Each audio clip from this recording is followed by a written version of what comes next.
Good morning. Good morning. Good morning. It's an excellent day to serve an excellent God in and with the spirit of excellence.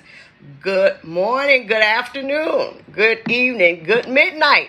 This is Coach Sherry, Chaplain Sherry, your community pastor Sherry. Sherry from the 800 block of Mooney Avenue on this fourth day of Christmas and this third day of Kwanzaa. I am running a bit late today, and it's the craziest thing. I stayed up late Tuesday night baking, and then I was all wired up, so I couldn't go to sleep at my regular time. Usually I go to sleep certainly by 10 o'clock, but it was like around midnight Tuesday. And so last night I was determined that I was going early. So I would sleep certainly, I think, about 8:30 for sure, 9. But about 12:45 a.m., this morning I woke up brand new, right? I woke up brand new like a child wanting to eat. Well, I got a sandwich, then I read, and I looked at TV, and I'm like, no, this is not going to work. So I did finally go back to sleep and got up. But still, when I get up later than usual, because I try to get up between 4:30 and 5 o'clock. Well, this morning, it was closer to 5:30, and I still wanted to do my same routine, right? Drink my coffee and read and all of that kind of stuff. So, therefore, I lose my time, and I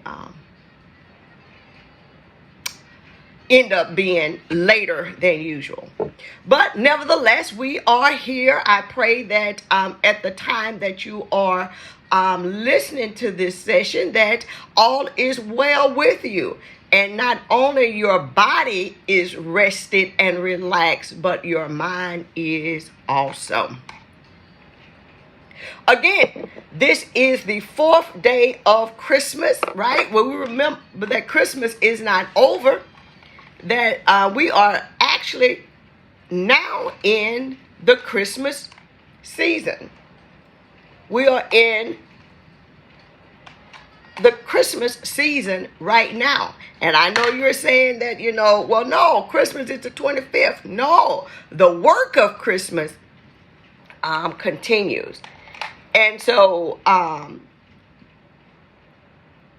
the Christmas season continues. This is the fourth day of Christmas, but it's also the third day of Kwanzaa. And this day focuses on collective work and responsibility. Collective work and responsibility. So what exactly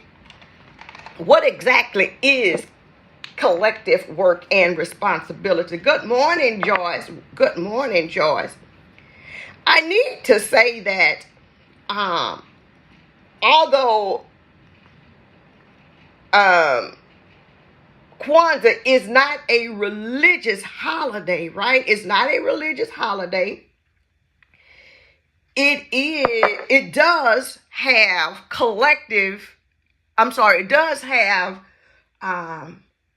Christian overtones, at least for me as a Christian, as one shaped in the teachings of Jesus. I can see biblical principles or religious principles or Christian principles, at least the principles outlined by Jesus, because there is a difference between Christians and Jesus followers. Now remember, these are my opinions. But I think that I'm on to something. And we're going to get to the topic of the day. That there is a difference between religious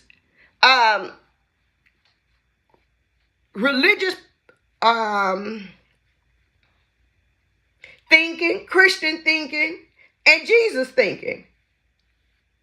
Because some things we do in the name of Christianity is not always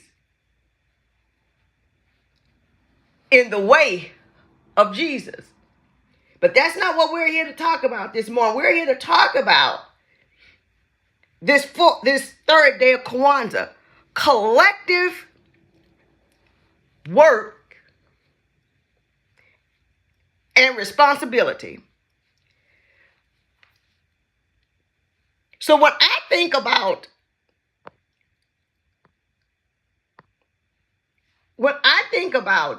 collective, it means a whole. You know, like the collection plate, we're taking up a collection, meaning that everybody is putting in the pot. Everybody is putting in the pot. Whatever you put in and I put in and we all put in, it goes to one fund. And it is used for the good of the whole.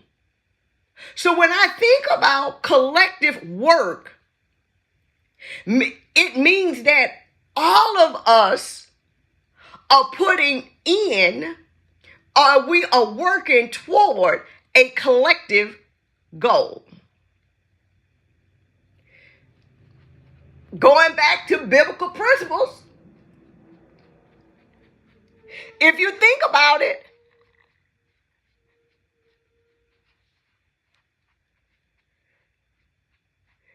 it's always about a people, a group of people rather than individuals. It's only in our context or the middle or the Western world context that we always deal with individuals. But in the biblical world, and certainly going back to the African world, it's about your family, your tribe. It's about your community. And everybody being whole. You need biblical principles? Go to Acts 2, I think 43. It talks about, at the beginning of the church, when the church was birthed, the text says that everyone had all things in common. That there was no lack. When somebody needed something, the community of believers, the church, came to the rescue and made sure that everybody had what they needed, not just to survive, but to flourish.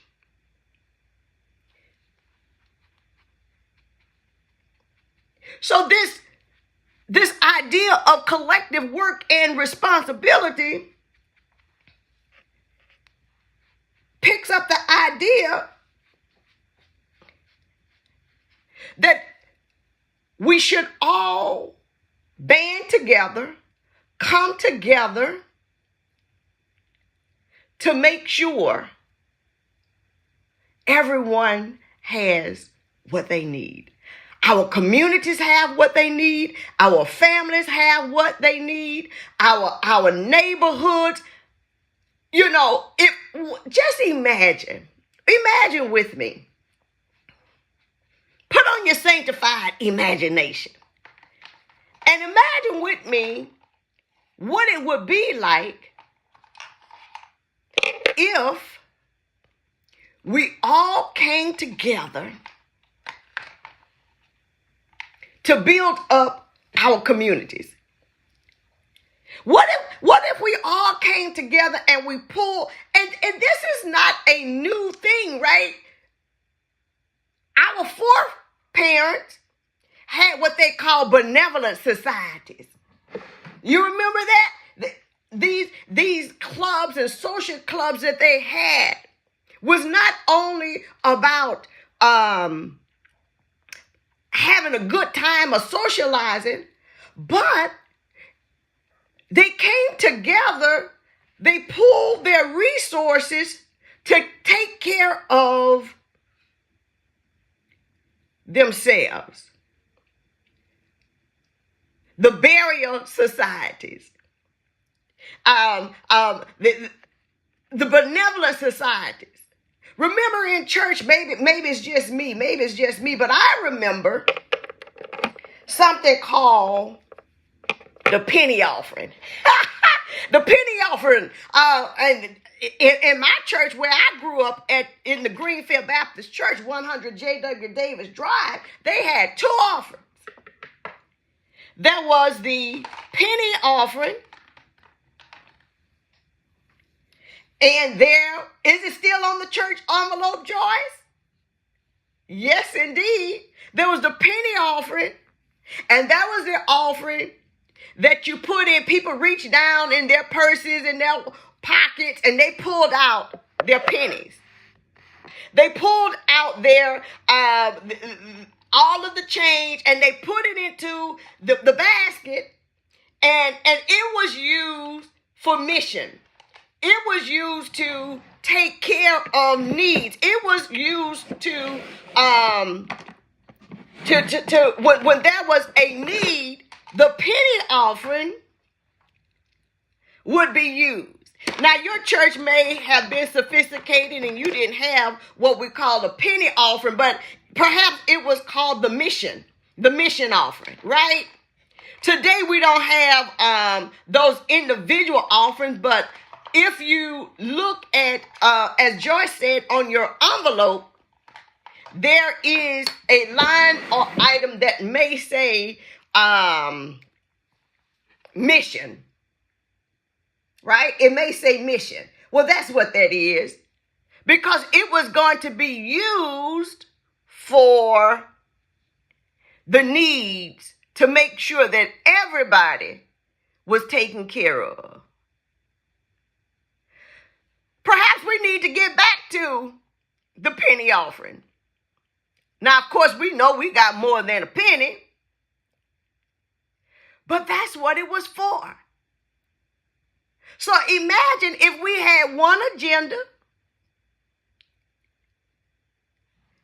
and that was the agenda to take care of, we didn't have to worry about. You see, the reason why they had those offerings and they had those pots and they had those social and pleasure clubs and benevolent society is because they couldn't go to the bank.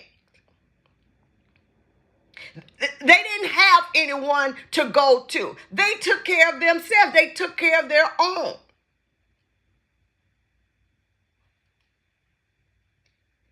The question is always asked, am I my brother's keeper?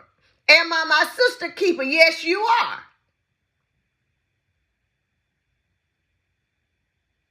Look in your own community and ask yourself, what would happen if we came together